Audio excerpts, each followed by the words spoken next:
Club de Prensa con Juan Carlos Iragorri.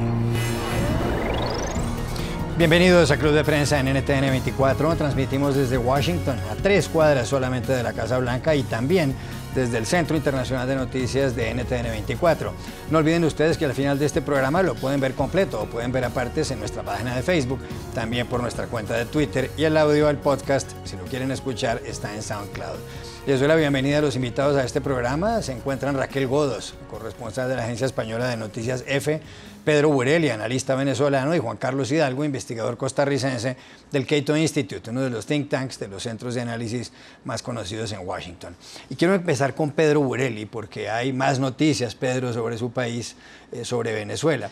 Ayer hubo una manifestación en las calles de Caracas, llamada la Marcha de los Caídos. Y la idea es recordar a las 59 personas que han muerto desde cuando el pasado 31 de marzo el Tribunal Supremo de Justicia despojara de competencias a la Asamblea Nacional, al Parlamento, donde hay mayoría opositora, en medida que después fue reversado, pronunciamiento del tribunal que después fue reversado. Pues resulta que había varios entre los manifestantes. Se encontraba Enrique Capriles, ex candidato presidencial, el hombre que fue derrotado por Nicolás Maduro en las urnas, y estaba acompañado de varios funcionarios del estado de Miranda. Él es gobernador del estado de Miranda. Pues el señor Capriles fue agredido, lo golpearon con un casco de un motorista en uno de los pómulos, y fuera de eso le dieron un puño, una trompada. Tiene un hematoma en la mejilla izquierda, en el pómulo izquierdo, el señor Capriles. ¿Qué significa esto? Porque hay pronunciamientos serios, Pedro Burelli, de algunas ONGs que dicen que aquí se está cruzando otra raya. ¿Cuál es su parecer? Sí, yo creo que a los 60 días del comienzo de las manifestaciones, que se han mantenido de forma sostenida, no solo en Caracas, sino en todo el país, vemos que elementos de la seguridad del Estado, particularmente la Guardia Nacional, en vez de bajar la guardia y reconocer que el problema se debe manejar de otra forma, se ha radicalizado. ¿Por qué se radicaliza? Creo que porque piensan que la única forma de parar esto es con una violencia de cañones de agua, de perdigones, de otras cosas que no es totalmente letal, pero que va a asustar a las manifestaciones. Creo que, sin embargo, ocurre cada vez lo contrario. Mientras más violencia utilizan, más obviamente están radicalizando a la calle.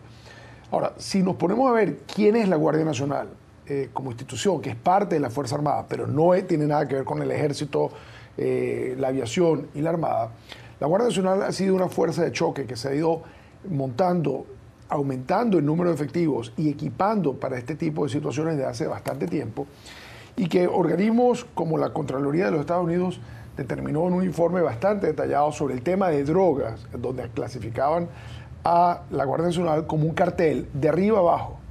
Entonces, lo que uno está viendo en la calle no es a gente, a ciudadanos confrontando a fuerzas de seguridad, sino cada vez más uno tiene la certeza que son ciudadanos confrontando a un cartel.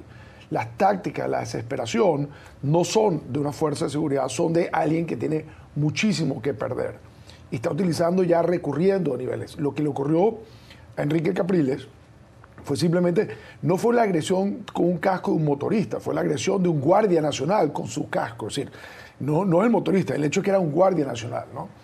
Y yo creo que estamos empezando a ver que, aunque dicen el ministro de Defensa que no se están utilizando armas letales, hay cada vez más muertos con armas que están siendo utilizadas de forma letal, que es simplemente bombas lacrimógenas disparadas muy cerca o lanzaperdigones que le están metiendo metras, clavos, pernos, otro tipo de cosas adentro que están causándole la muerte a la gente.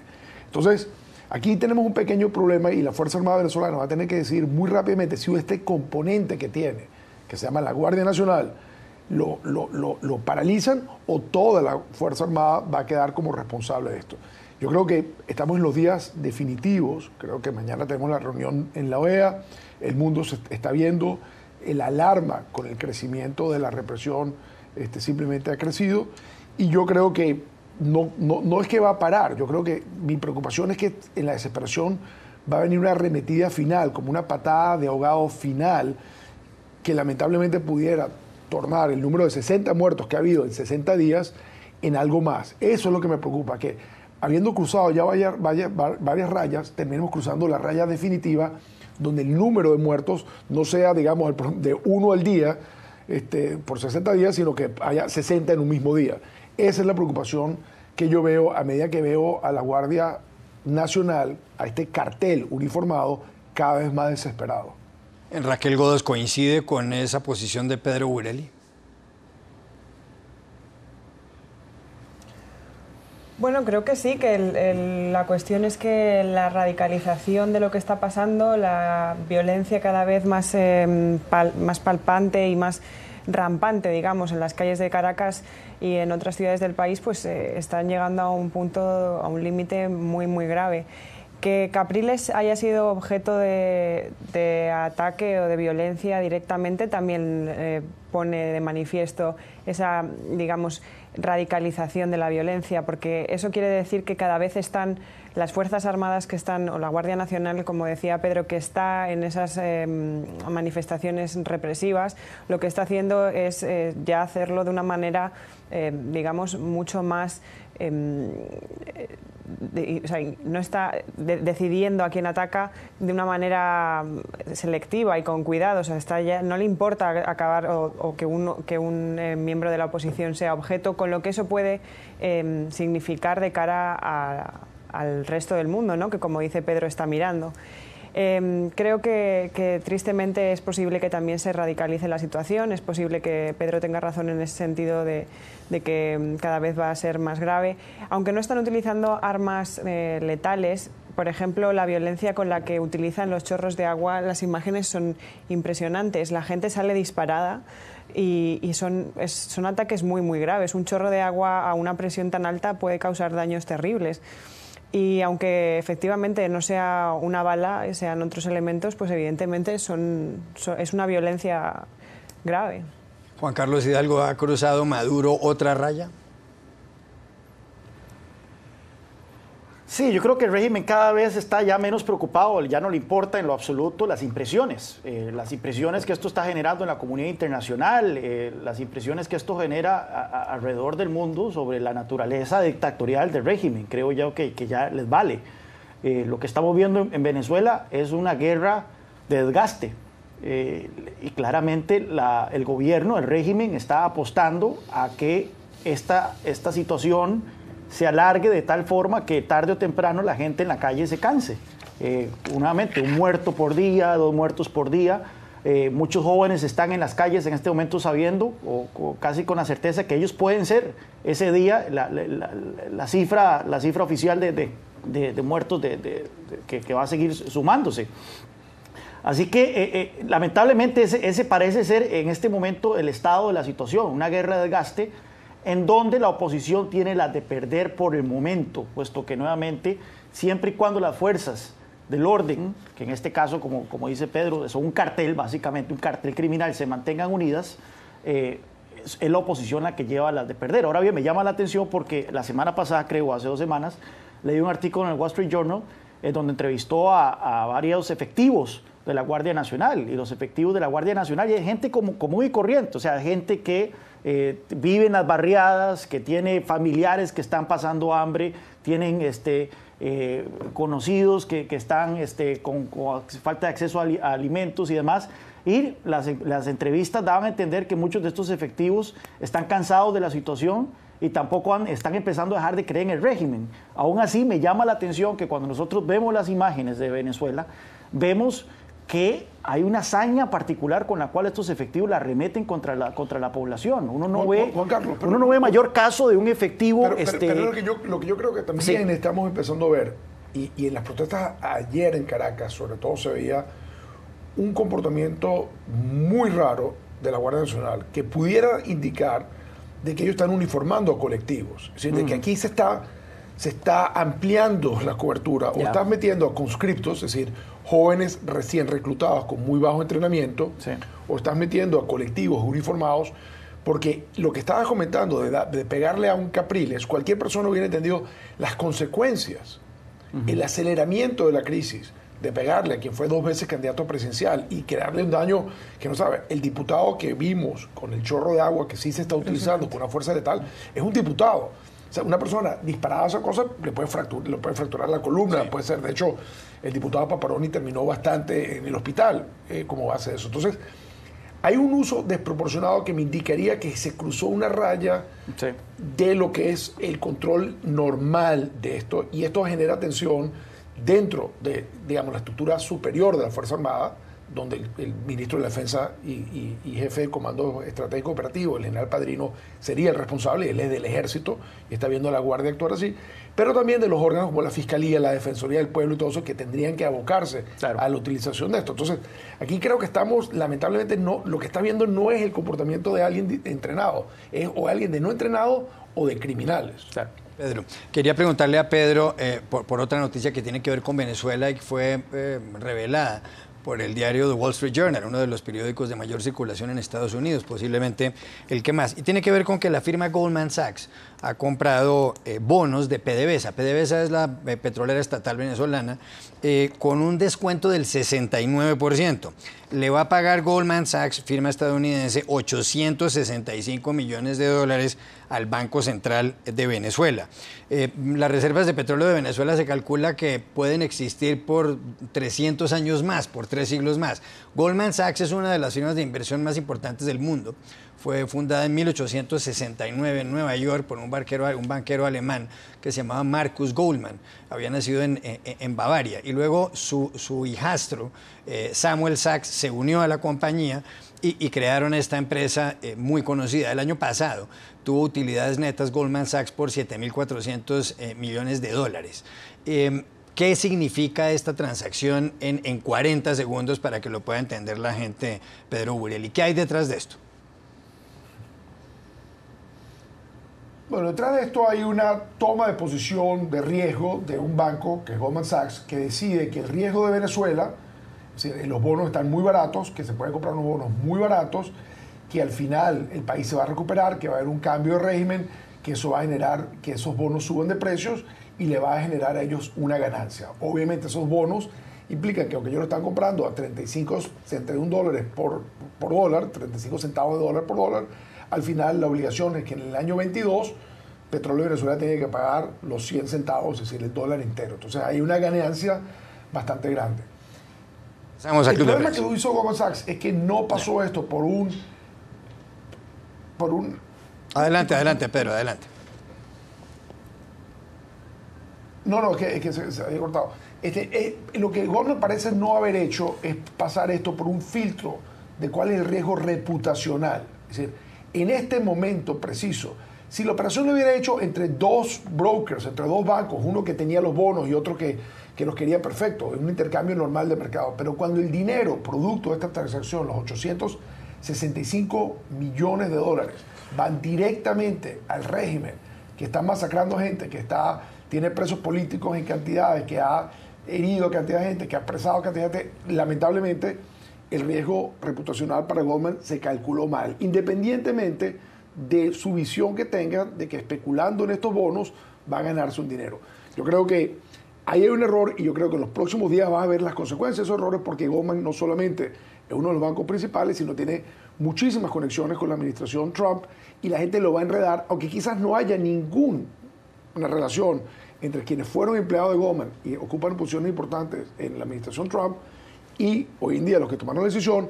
En este mundo donde todo se sospecha, me imagino que esto va a dar mucho que hablar. Entonces es una decisión de mercado muy lamentablemente ejecutada, con consecuencias reputacionales bastante grandes para Venezuela, para Goldman, y muy malo porque le está dando una cantidad de dinero a Venezuela que no cree uno que lo va a utilizar ni para comprar comida ni medicinas, sino para seguir manteniéndose en el poder un régimen bastante dictatorial. Ya regresamos a Club de Prensa.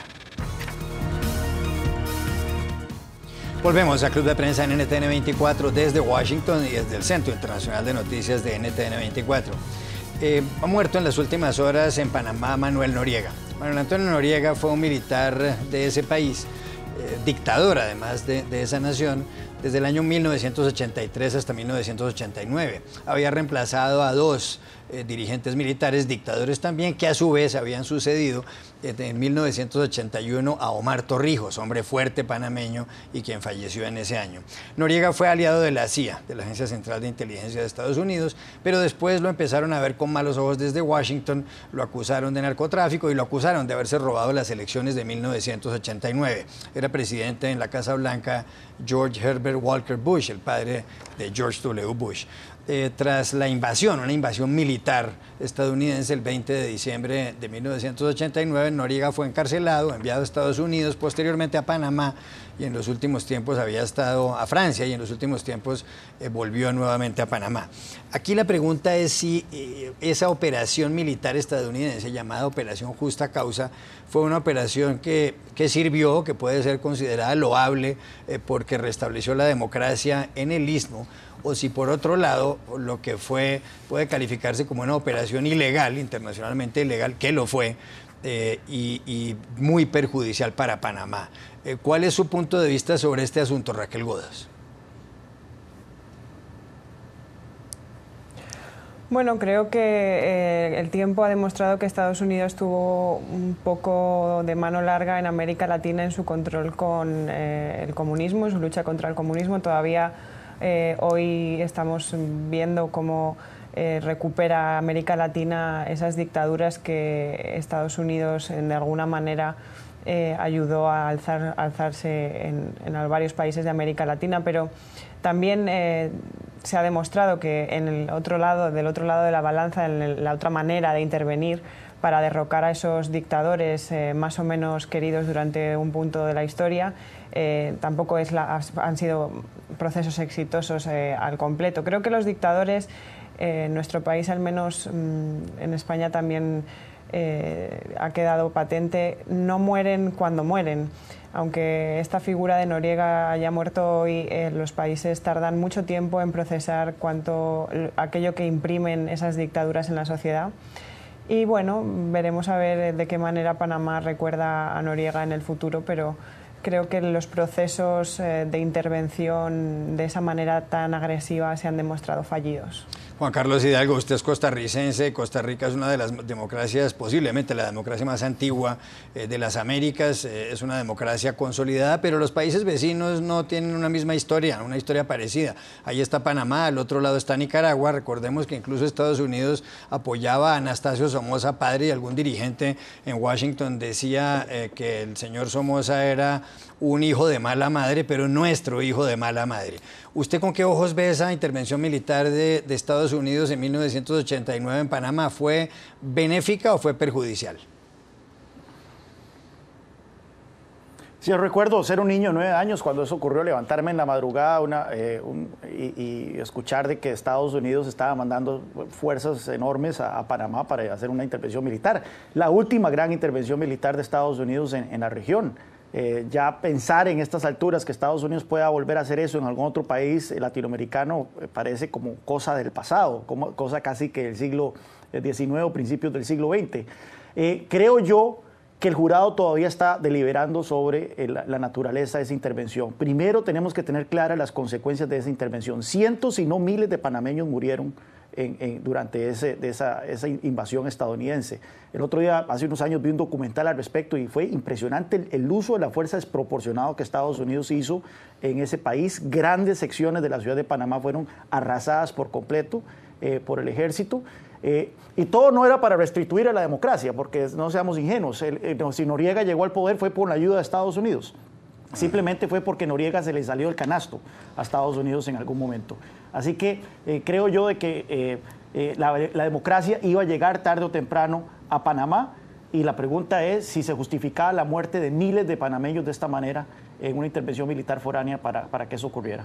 Pedro Burelli, en un minuto, claro que no tiene usted por qué dar la edad. Juan Carlos Hidalgo ya ha dicho que tenía 9 años en 1989.